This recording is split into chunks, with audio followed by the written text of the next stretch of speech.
Hi everyone, welcome back to my channel in which I teach A Course in Miracles, the lessons, the texts, everything A Course in Miracles, everything awakening, everything spiritual transformation. But most of all, I focus on A Course in Miracles. And for many of us, right, we've experienced how those lessons, that's why I at this moment really concentrate on the workbook. These lessons have really brought about that change in mind, that change in thinking, right? And I was looking at the latest lessons that we just did in our practice from day to day. For instance, lesson 50, I'm sustained by the love of God, which is an absolute true statement. And listen to the first line in that lesson. Here is the answer to every problem that will confront you today and tomorrow and throughout time. Now, he doesn't just say that because that sounds good, right? And it's lofty. No, it's a true statement. I'm sustained by the love of God is the answer to every problem, right? Today, tomorrow, or throughout time. He takes the entire space time in that, right? From the beginning of time to the end of time. Every moment in time, right? Any problem that will confront you is simply solved by the mere acknowledgement that I'm sustained by the love of God, which is a true statement. And I love what he says because he says, oh, you think you're sustained by money and by food and by knowing the right people and by your job and by your status or relationship, you name it, right? And you're being sustained by all of that, and none of that is true, right? You're sustained only and solely by the love of God, right? The whole idea that you're sustained by anything in space time, right? Whatever it is, whatever form it takes, is merely a replacement for the love of God. You have replaced the love of God with that. And he calls it thought forms, right? Forms of death, if you will. And that is so true, right? The only thing that has any reality is the love of God. And you replace these things, which are illusions, they're not true, right? As you've made them as a replacement for the love of God, to hide in your own world, right? As he would say it. Amazing, huh? Well, only the love of God will protect you in all circumstances. It will transport you into a state of mind that nothing can threaten, nothing can disturb, and where nothing can intrude upon the eternal calm of the Son of God. What an amazing idea, right? That you can train your mind, right, in such a way that you can enter, experience the love of God, and discover that really truly you do not need anything else, right? And that love of God is everything that you've been looking for, that sustains you, that gives you the peace of God, right? The tranquility, the quiet that you've been looking for. The absence of all problems, no matter what form they take, either today, tomorrow, or all throughout time, right? That's what this lesson says, and it's an amazing lesson. I'm sustained by the love of God. So that's one of those recent lessons that we did. It says here it's an acknowledgement of the truth about yourself, which is very true. The truth is you are the love of God. You are the light of the world. You are as God created you. Huh? But these thoughts,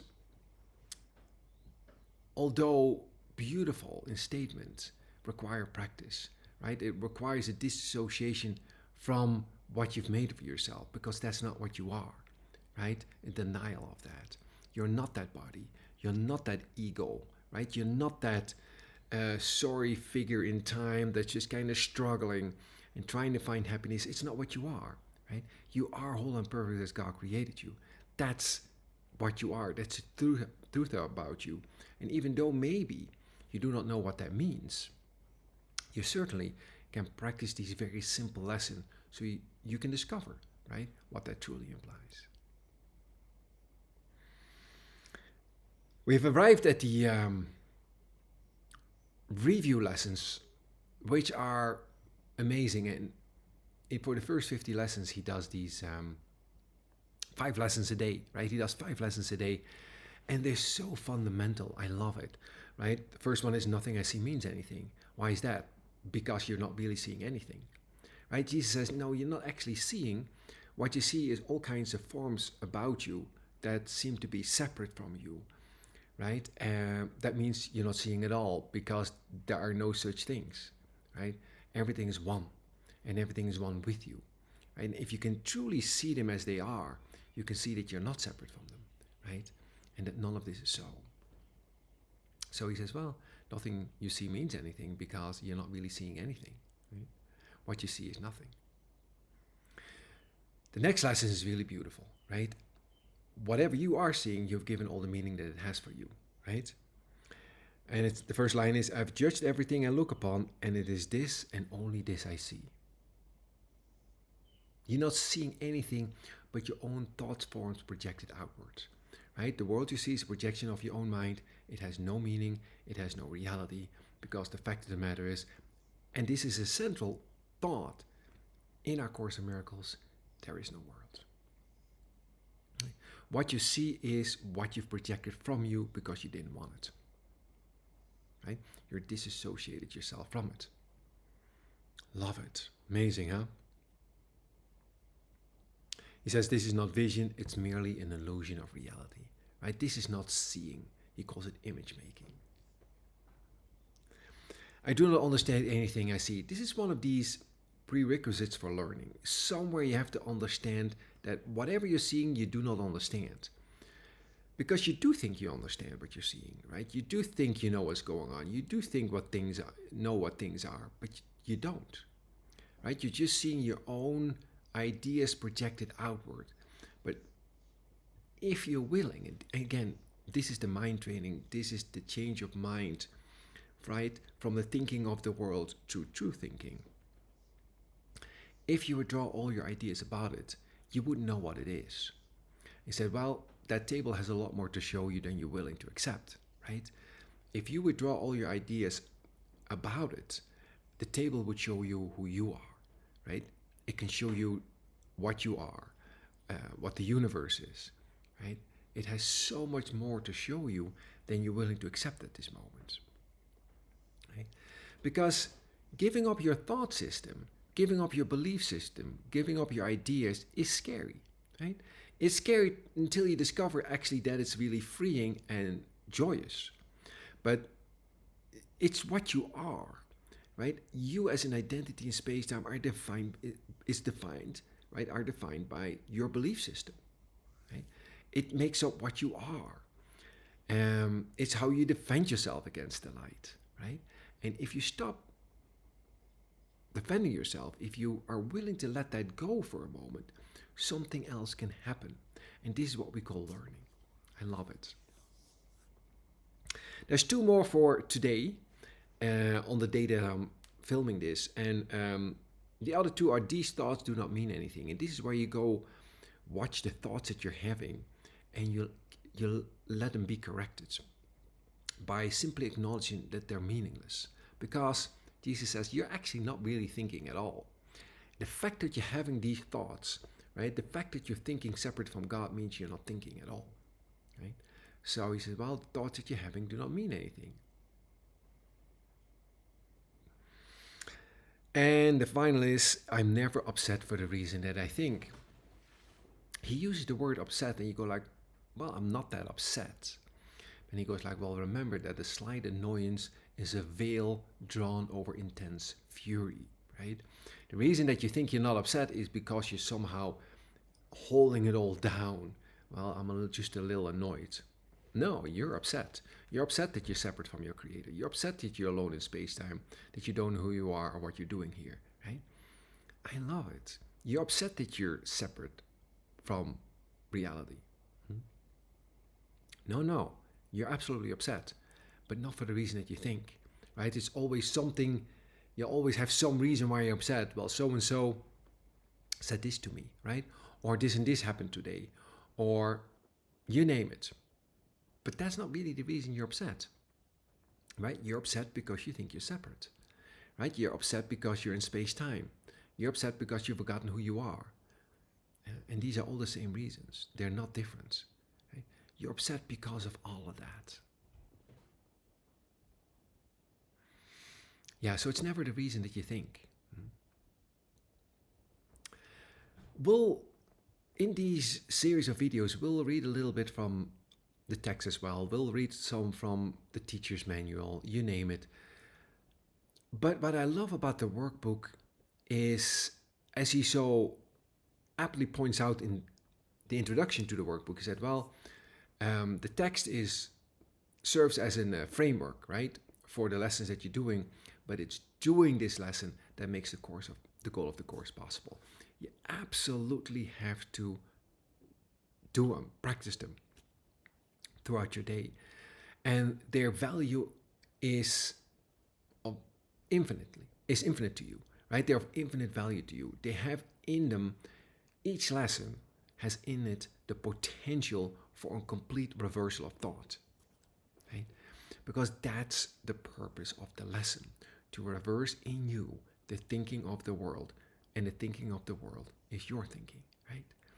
When that changes, what happens? When you vacate in your mind an empty spot that you're no longer filling up with your ideas of separation and pain and loneliness and sickness and death, right? When you vacate in your mind an empty spot, that's when God can come in, right? That's when the memory of God can be serviced within your mind. But it does need that for a moment, right? And if that takes some practice, so be it, right? But it's a change of mind that we're looking for, right?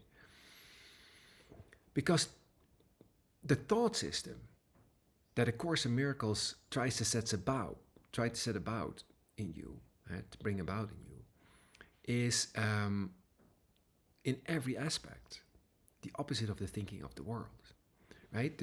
They have no overlap. They do not meet anywhere, right? They are each other's opposite in every regard. So, great lessons. Great lessons because it's just you, right? You can do these lessons anywhere at any time, right? And you are its benefactor, right? You notice you're starting to get happier, get freer, get more relaxed, right? And you catch yourself faster, right? Maybe the thing that upset you previously now doesn't upset you that much more because you catch yourself that, wait, right? I'm getting irritated. I'm going to change my mind, right? Wait, I'm upset about this thought or upset about what just happened, but wait a minute. I'm never upset for the reason that I think, right? You catch yourself and you start applying the lesson and you go like, let me change my mind about that, right? There's another way to look at this. I could see peace instead of this, right? These are, of course, the lessons, right? But it's what they bring about in you. Because it's so beautiful, right? In the beginning of A Course in Miracles, way at the onset, he says you can't teach the meaning of love, right? That's beyond what can be taught. It's what you are. It's your true nature, right? But we can and do indeed teach to the undoing of what you think you are, right? In other words, we make you ready, and then God will take the final step.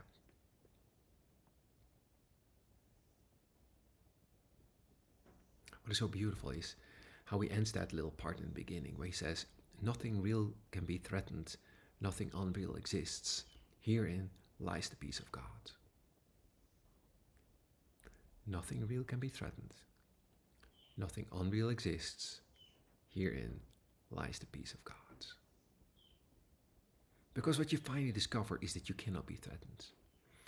What you finally discover is the only thing that's threatening you are your own thoughts. And you're the one thinking them, right? Or think you think them, right? They're your thoughts, right? Well, if they're your thoughts, you can change them, right? No one is thinking them for you. And if that's the only thing that can hurt you, then you have the power to stop that, right? The power of decision is your own, right? You can decide either to side with truth or to side with falsity. right? But those are your only two choices. Every thought, every decision that you make is a decision just that, right? Either for truth or for falsity. It is truly that simple. And I love the simplicity of this course. We go out uh, and we teach, right? My wife and I. And what we sometimes hear is how complicated the Course in Miracles is. And it's only complicated to the point that you're trying to fit this in your old thought system because it doesn't fit, and then it does become complicated. But it's the most simple course there is because it's a course in you, it's a course in truth. And the ideas are very simple, right? For instance, let's take one of the main ideas about A Course in Miracles, right? There is no world. Well, certainly, that's not hard, right? It might be hard to understand, but your understanding is not required, right? Only practice, right? Or let's take another one. I'm the light of the world. Or forgiveness is my function as the light of the world. That certainly isn't hard. It's not hard to understand what it means that forgiveness is your function, right? Your function is to forgive, right? So that's what you're supposed to be doing, forgiving. See, it's not hard. It's hard when you're somehow trying to, well, to fit in your old thought system, like so-and-so said did. Am I supposed to forgive that? Or, when we go out, we hear, well, what about Hitler? You're always trying to find some exception to the rule. You're always trying to find something that someone did. But then we always remind you, wait a minute, isn't this your dream? Wait a minute, didn't we agree that there wasn't any world? Right? Wait a minute, didn't we agree that's all over? Right? That you're the cause of all of this? That it's not real? Right? Because if any of this is real, it's unforgivable. But it's the realization and the acceptance that it isn't that makes forgiveness perfectly possible. And again, this comes back to what we read recently, where we said forgiveness doesn't apply to reality. Forgiveness applies to illusions. You always forgive what isn't so, but what you thought was so or is so.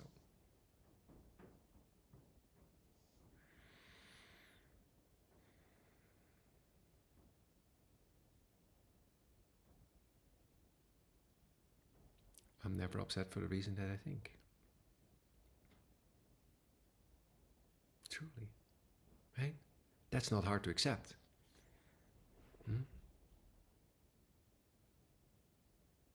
But it does require that for a moment I come with a wholly open mind, right? And allow that idea to take hold in my mind. Let it find a place among my thoughts, right? And make that what I base everything on, right? For instance, one of the lessons that we just did a couple of days ago is there is nothing to fear. Now that's all great, that's all fine and well, but if you're in fear or aware that you're in fear, that might not immediately mean a whole lot to you. It sounds good, right? But when you practice these lessons, right, and suddenly the miracle, which is the correction, intercedes between your thoughts, and that moment, and everything changes, right? The fear that you had a moment ago now is completely gone because you've been practicing and you've been applying. Suddenly you understand what that means because that fear that was there a moment ago and that seemed so real to you is now gone. And now you go like, well, okay, now I understand because it's completely gone. Well, what happened? It wasn't there to begin with. It wasn't real, right? And you allowed for that correction to take place, and you go like, now I understand, right? That fear is no longer there, or that anger, or that concern, right? All of that can be corrected and needs to be corrected. But that's the job of the miracle. That's the job of the Holy Spirit. Your job is just to practice this. Your job is not to correct yourself. Well, only to the point that you accept these thoughts as opposed to your own thoughts, right? Jesus says you only have two emotions, love and fear, right? And one of them isn't so. Because what? There's only the love of God. I'm sustained by the love of God, right? How does he say it in the beginning of A Course in Miracles? He says the opposite of love is fear. But what is all-encompassing can have no opposite. Okay? There is no opposite to the love of God. You made an opposite to the love of God. and you called it fear, and now it looks, right, that indeed, yeah, you're in fear. Lovely. What a lovely idea that you can practice your mind to um, be happy, to become enlightened, right? To be peaceful. And it doesn't take time because this course is especially um, set up in such a way that it saves you time. Amazing. So thank you for joining me today. Right? If you like these videos, please subscribe. Give me a thumbs up. Because if you like these, it means you're hearing it. And you think everyone in the world can hear this, but they can't. Not everyone is alike in time. Eventually, everyone in time will hear it. That must be so because in reality, this is over, right? But in time, that can sometimes be a very long time off, right? A moment ago, you didn't hear this, and now you do, right? So, we're always grateful when someone hears it, and when there is an acceptance. So thank you for joining me today. Have a great, great day wherever and whenever you are, and I'll see you real soon.